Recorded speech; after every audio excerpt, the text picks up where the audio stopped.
Welcome in if you are here for the first time. Greetings. I am Naima Singletary, and my company helps accomplished Black women come into full power. Black women who have always been different, I might add. So I am uh, on two different devices here, so you'll see my eyes going back and forth. So if you're here for the first time, that's what my company does. And today's topic is inspired by a question that I asked on Facebook last week. And the question was, what conversations do you guys want to have? And a woman replied with um, power, the responsibility of power. And she said, not abusing it. She used it in that order: the responsibility of full power and not abusing it. And so today's topic, I'd like to go into that full power. And I'm going to go into defining what is full power and then defining what is abuse. And before I go further, I'd like to give a shout out to the dozens of accomplished Black women that I talked with over the phone last Thursday and Friday for hours. It was so informative, so inspiring. It's just when you start having real conversations with real people in their real lives versus, having your head down in your own life, being online, looking at what's going on online, you just realize like people are incredible. So shout out to you. So, this topic of abuse and full power and, not abusing full power. So, let's define the two before I go any further. So, first of all, my definition of full power, every woman is going to have her own definition of full power. My definition of full power is a person's ability, not even just a woman, but a person's ability to access all and any elements of their self to produce a desired feeling and or result. Okay. So a person's ability to access any recess, any resource, any faculty within themselves to be able to produce a desired result. Okay, that is full power. At will, I might add, at will. Okay. Now, I wrote down Webster's definition of abuse, and we'll go with that. So they gave two definitions. The first one is to use something to bad effect or for a bad purpose, misuse. And then their second definition is to treat a person or animal with cruelty or violence, especially regularly or repeatedly. And I think this is the one that most people mean when they say abuse. So I'll repeat this one: treat a person or animal with cruelty or violence, especially regularly or repeatedly. So let's go with that. For the context of this video, we're going to use that definition for abuse. Okay. So, another thing I'd like to do to really give this some context here is to focus on three areas. And it's under the video on Facebook, but it's not under the video on YouTube. So I'm going to say them out loud as I'm remembering them because they're actually not in front of me right now. Hey, Facebook. So I'd like to use the Eve story to make a point here today, the Adam and Eve story. I'd like to use the Eve story to make a point here. Number two, I'd like to speak to women's fear of themselves. Okay. Men too, in many ways, but in this context, I'm talking about women, women's fear of themselves. And the third one, I like to use the analogy of motherhood and the power that a mother has over her child. Okay. So I like to go into those three areas to make today's point and talking about points and talking about full power, coming into full power, and the abuse of using power abusively. Okay. Now let's start with the Adam and Eve story. So let's just assume that most people have a general understanding of the Adam and Eve story, and that story goes something like this: that once upon a time there was Adam, there was Eve, they were in the Garden of Eden. The serpent came along and seduced Eve. They have been informed that they can eat and extract from all the resources in this garden except for this one tree, which is the tree of life. And they are forbidden from eating from this tree because then, if they were to eat from that tree, they would then become gods and they would know good and bad. So, do not eat from this tree or else. So one day Eve is frolicking in the Garden of Eden, enjoying herself, and Satan or serpent, however you have the story in your head. The serpent comes along and seduces her to eat this from this tree, this forbidden tree, and Eve eats from the tree, and then she seduces Adam to also eat from the tree. And henceforth, prior to them eating from the tree, they were promised to live forever and ever in the gardens, forever and ever. And then after eating from this tree, and Adam eating from it after being seduced or, persuaded by Eve, and Eve being persuaded by the serpent, they ate from this tree, and then what mortality fell on humanity, pain at childbirth fell on women, division, destruction, and darkness fell upon planet Earth as a result of this woman, Eve, eating from this tree and persuading Adam to eat from this tree. And that's how this all came to be. Mortality and pain, etc. So, with that being the dominant story that we're taught and learn, and many of us believe it deeply, deeply. And you hear it with rappers, with mistrust, the serpent, the snake, the evil, the deception, all the symbology and language that's used to talk about the deceptive nature of a woman, and she's not to be trusted, sort of tone and symbology and language. And that is in the psyche of the majority of humans. Okay. So, again, we're talking about this in the context of um, power.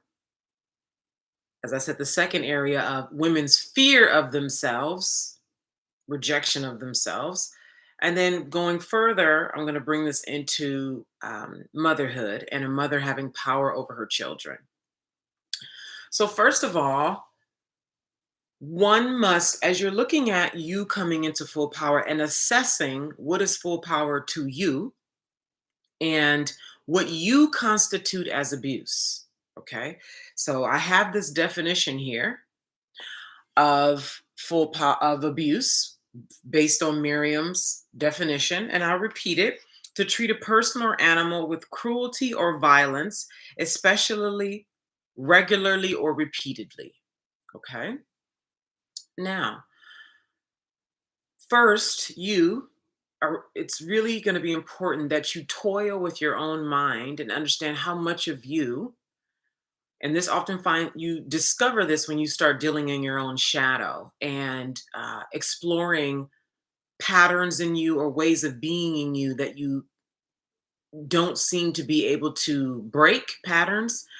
Uh, um, when you see yourself procrastinating, unable to take action in an area, these are some of the areas where we start to notice ourselves. Because until then, we're blind to ourselves. Okay, we don't even realize how much we have been seeing ourselves as innately bad, innately dirty, innately wrong, innately okay. And so oftentimes that will prohibit us from embodying the power that would bring attention to us, that will cause us to be magnetic, right? So you got to understand that that's what's ruminating deep in the recesses of most people's minds. That you just having a pussy alone makes you evil, deceptive, untrustworthy, dirty, etc. And it's in the deep recesses of a lot of women's minds. Okay. So that's something for you to contend with within yourself. I'm dropping that here to make a point about why we even war with ourselves and the hidden mythology deep in the recesses of a lot of our unconscious that makes us move and think and feel the way we feel. When where did this come from? Why do I feel like this? Why do I think like this? Right? It's really contending and toiling with the deep inner recesses of yourself that you start to discover this. Okay, now continuing with women's fear of themselves. Okay, so if you don't know, I've been working with women for 11 years. uh, coaching, mentoring, and the primary domains that I've been working with women in under the umbrella of power is sex and money. Helping women come into power with money, helping women come into power with sex. I was a business coach for years. And so I worked on the front lines, face to face, very intimately with helping women confront their relationship with scarcity, worth, visibility, talking about money, raising prices. What am I doing? Who am I really? What stories do I have about money that I don't even know is inside of me? I think this is a good price because my mom always said this, right? But not knowing it until they actually start researching how they think and looking at patterns that they have, that how did I get why do I have this pattern with money? Okay. So in that work and in work with myself, obviously, this fear of ourselves, we start to see when we have glimpses of ourselves in this power that's unleashed, where we'll either come out of a meditation, or after a mentoring session, or a retreat you go to that's very illuminating and purifying, or after great sex, or these moments throughout your day, your weeks, where you'll have a glimpse of the full power of yourself. And at first it's like wow and bright, but then it's like, oh shit. It's like, right? And then women who, that's one way, right? And then another way is a woman will, walk around numb or highly self-judgmental of herself. Um, uh, Huge projector, projects heavily. And then when she comes in the company of, she walks into a room, she's in a meeting, in the presence of another woman who's very powerful, it's extremely activating and confrontational. And then she either wants to attack it or she wants to run. These are evidences and glimpses of what it looks like with a woman being afraid of herself. Okay. Why is a woman afraid of yourself? Like we just sit and just lean back without emotion and snapping to conclusions and ask, why would I be afraid of myself? I'm me, right? This is a part of me, clearly. Why am I afraid of myself? And this is why I started off today's video with the Eve story, and why I'm so vigilant about the absolute necessity of you engaging for a lifetime, for the rest of your life, deep shadow work, the unconscious in you. The consciousness community, the Black consciousness community, most humans are pitifully unaware of how much their unconscious has them deep inside feeling like God. God is all knowing. God is profound in every way imaginable. God is unified, dark and light.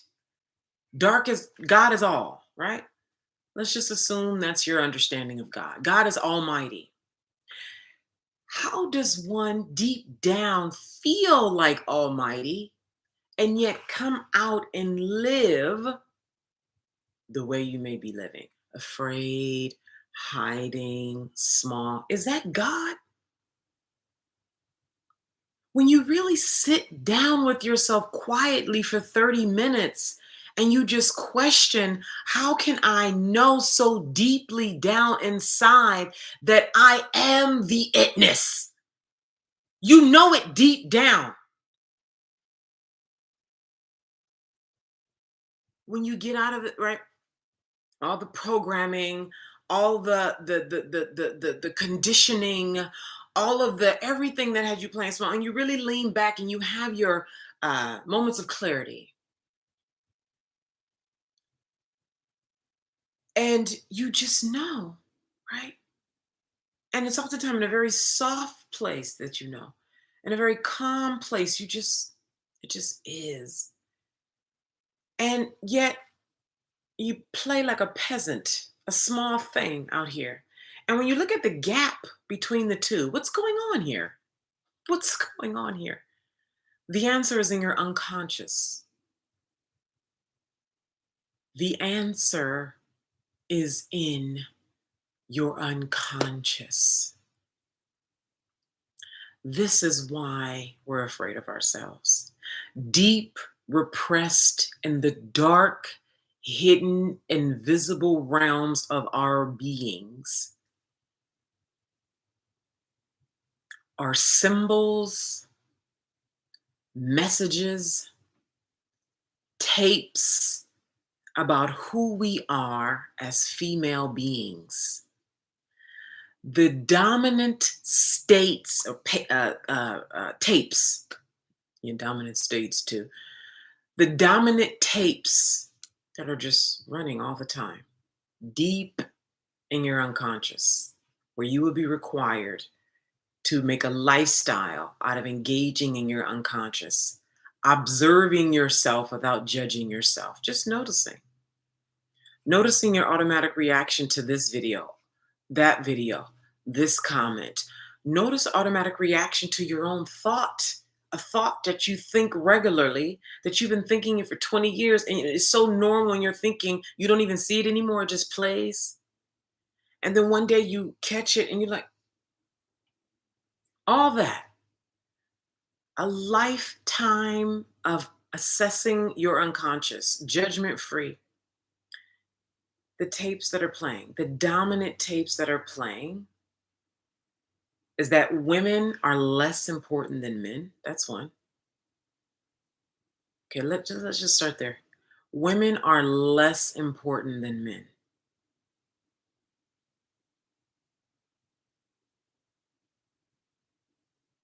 Women are less important than men.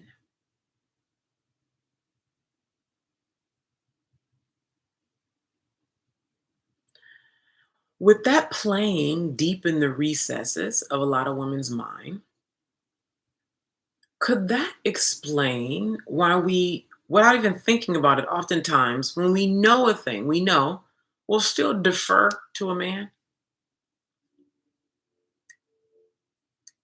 We'll defer. We defer.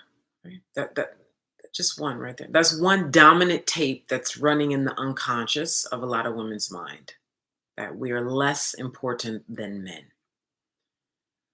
Another dominant thought deep in the recesses of a lot of millions of women's mind around the world is that to have great desire for sex and to enjoy it and to place it as important and um, a nutrient to my well-being, that is not good. To make sex and my pleasure a priority. Sex is one piece of it, but just my pleasure, that my satisfaction, me feeling good, is important first. Whether I'm a mother, a CEO, a wife, a whatever my roles are, me being well is important first. Me being well is important first.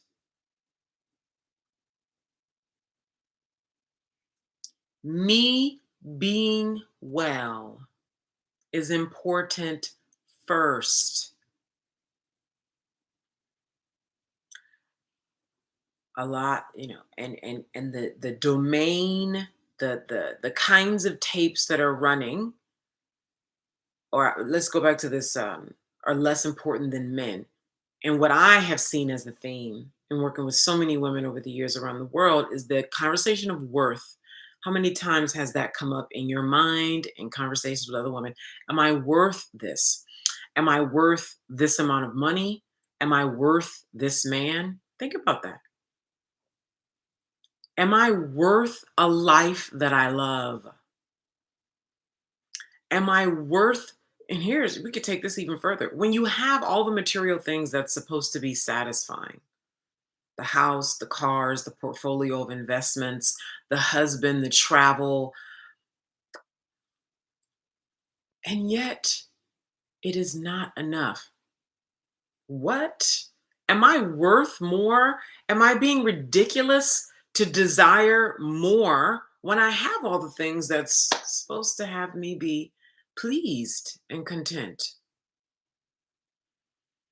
And then allowing yourself to even look at what more is for you. What exactly is more? Because oftentimes in those instances, it's not more money, it's not more material things. So when the recurring tape underneath, deep hidden from you, that you don't even see, and your unconscious is that you are unworthy, you are less important than men. um, the number of women who, and I know this as a matter of fact, who see their vagina as dirty, as they don't like the smell of it, they don't like to look at it. um, it's like a separation relationship with their vagina. It's like the pussy is just like this thing that I deal with because I have to clean it, because I excavate, or what is the word I'm looking for? I release from it, but I don't look at it. I don't consider its smell. I don't, consider how it feels throughout the day. I don't, care for it, the way I would care for a dog or a child. You know what I mean? The studies that have shown for years and years that some 80 something percent of women do not climax during sex. Do you think men would ever let that happen for them? Like they're not climaxing 87% of the time? Really? 87% of women are having a male person insert their vagina and they're not climaxing, and it's not pleasurable. They're doing it to get it done. They're doing it out of duty. They're doing it because he needs it. So when this is 87% of women, let's say American women, I can't remember if it was global, it was likely just American women. So if 87% of women are not satisfied in the bedroom, what's going on with that woman? And how does that very allowance of allowing herself to be not pleased in the bedroom bleeds over into what she allows in her day-to-day life? Please connect that. Okay. Displeased in the bedroom. So she just miraculously comes out and has the fortitude and the, you know allowance and expectation of having what she wants out here. When she doesn't allow herself to be well first, she doesn't ensure that she feels good about sex, she feels less important than men. Okay. This is going on with women we would consider successful. So then, in wrapping up this point about women's fear of themselves, okay, women's fear of themselves. I mean, actually, it was fear of other women. That's actually what it was, fear of powerful women because they fear themselves. That was actually the original. It's actually up on Facebook right now. They fear other powerful women because they fear themselves. They fear their own power. Okay. So let's continue with the abuse part. And I thought motherhood was a good point to make this point because I know a lot of mothers watch my content. Um, so when um, when I think of abuse of power, oftentimes, and I think many people do too, think about it when we look at uh,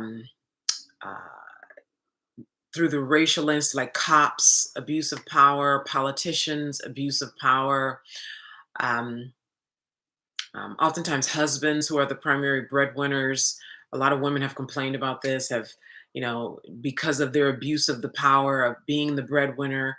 and like tote hanging the fact that he makes the money, and like doing subtle things to remind her that she depends on him, and he calls the shots because he makes the money. And him doing kind things with, depending on the guy, whether he does things very aggressively like I pay the bills and you don't work, or he does subtle things to remind you that he pays the bills and you need to bow to his will, will oftentimes inspire women to go learn how to make money and quietly plan to leave the marriage. That's another reason why a lot of women are leaving and have left their marriages. And you see them talking about it online all the time. And then if you just start having conversations with women, okay, real life conversations with women, you realize how many women were in this dynamic where the husband, he was the breadwinner and he abused that position of power. So these are some examples of abuse of power. Now, when we talk about full power with a woman, and I'm going to juxtapose this with a mother, okay?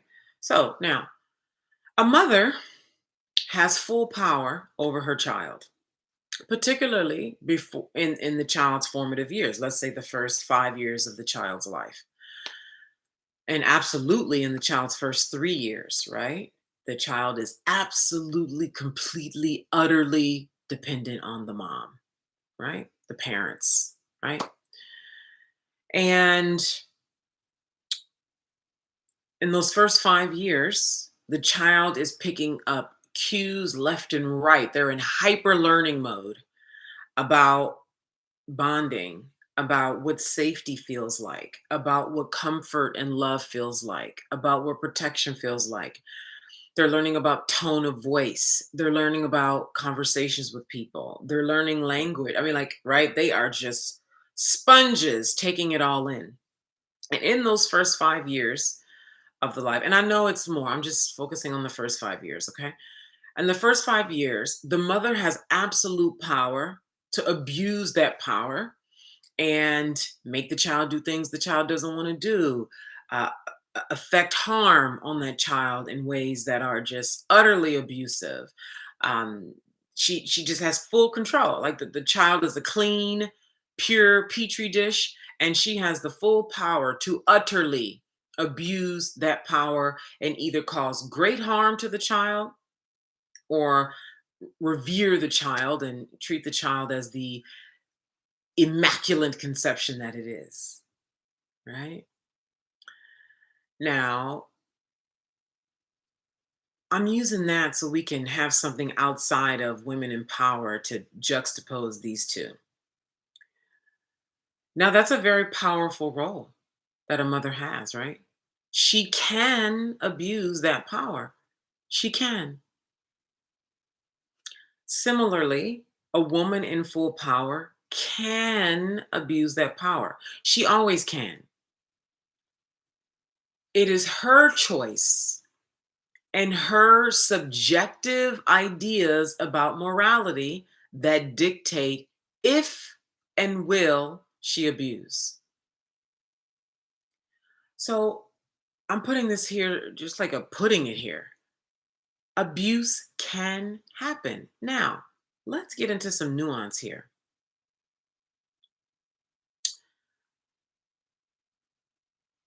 Using the motherhood lens. Now, for those of you who are mothers, your mother may have very different ideas about what's right and wrong about how to raise your child, right? She may think that you exerting some kind of parenting style is overbearing, is she might think something is cruel, right? Because remember, this uh, Webster's dictionary says that abuse is to treat a person with cruelty. So your mother might think a particular punishment style that you have for your child is cruel. You may not think that it's cruel. You think it's absolutely appropriate. Who's right in that instance? Who's right? Well, the mother is going to say, it's my child, it's my way, right? Now let's add another component. The mother thinks it's absolutely fine, her method of punishment. The mother thinks it's not okay. Let's say a third person, let's say the husband or a friend comes and says, that is abusive. Is it abusive now because the majority says that it's abusive? Like, this is what I get into the nuance of what this means. I'm getting into this because I know when you come into full power as a woman, even before you decide, a lot of it is deciding. A lot of the delay is really just deciding because we're afraid of these kinds of perceptions from other people. Well, husband thinks that that's cruel. Mom thinks that that's cruel. Are people going to think that I'm cruel automatically? They've never met me.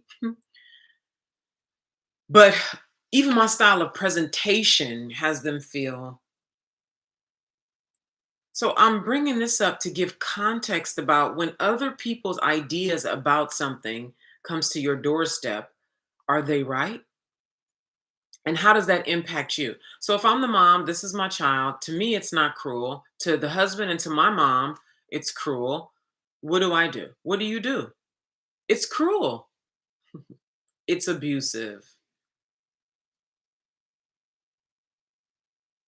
You're going to decide. You're either going to bend to their will and stop doing it, or you're going to say, no, it's not. This is, right? Similarly, a woman in full power. Um, let's say somebody is in, I'm going to use a full powered coach or mentor who has a group program, and one of the members in the program is, to her, by her measurement, is disturbing the progress in the group of everybody else by her measurement. And let's say there's 10 clients inside of this program, and let's say 8 of them disagree that she's being a disturbance, that the client that she wants to remove from the program is being a disturbance. And 2 of them say, yeah, that person is being a disturbance. Who's right? And if she removes that person from the program, is that abuse of power?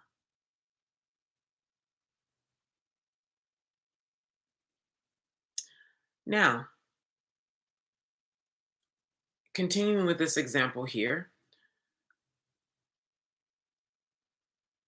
Now, the 8 people who are saying that it's not, that this person that you want to remove from the program is not a disturbance, they don't know, they have never experienced watching a bad apple poison a thing over time. Okay. This is their first group coaching program.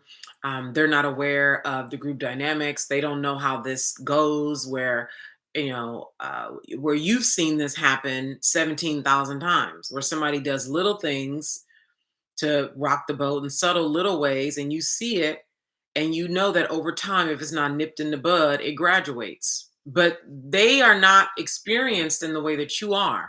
So what they are telling you is from an inexperienced point of view.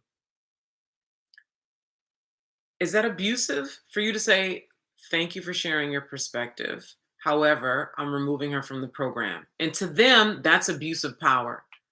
You are ruining her opportunity to progress. To them, you're ruining her opportunity to progress in the program. You're not being reasonable, and there's a fallout from that. Who's right?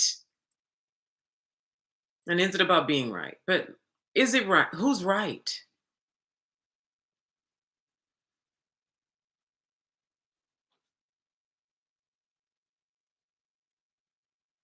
Now, there are some things that we can all collectively agree is abuse. Me taking something that's sensitive to you, that I know is sensitive to you, and throw it in your face, or with aggression, with intention to hurt you with a hurt. We could all agree that that's abusive. Okay.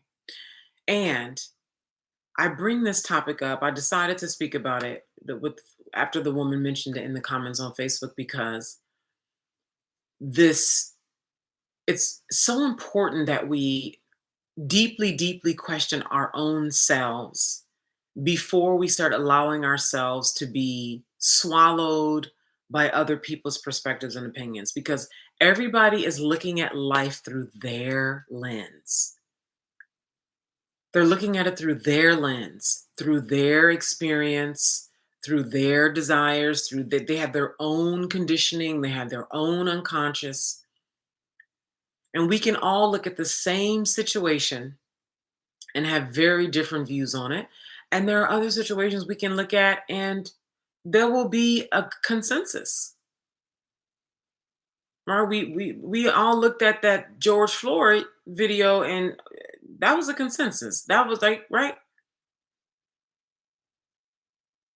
And then there are other experiences that you'll have, other positions that you'll take that people will disagree and they will call it irresponsible. They will call it cruel. They will call it abusive. They whatever they call it. And that's their perspective. And there will be moments where the majority will agree with them. This is why toiling with yourself is so important. This is why this unconscious work is so important because you'll be doing things and one, you don't realize you're doing it, but two, you the cause of why you're doing it. You won't be clear about the cause of why you're doing something. That's what a pattern is about. Like I keep doing this thing. I keep noticing that when I start getting ready to get on camera or bringing my story, my authentic truth into a post on social media, suddenly I want to go clean and eat a bowl of macaroni and cheese. Suddenly I just want to bury myself in Amazon. Suddenly I just want to, what is that? And you go start toiling and interrogating yourself. The soft unconscious work, which is the work that we're doing inside of Six Pillars to Full Power for Black, accomplished Black women who have always been different. So I like to wrap this up. So, one, I opened today's video with the Eve story. And for you to really assess, is there something innate in you that feels like naturally deceptive, naturally, the evil one? How much of this story lingers in your unconscious? How much of you feels less important than men? How much of you feels insignificant? How much of you feels like you are last on the list?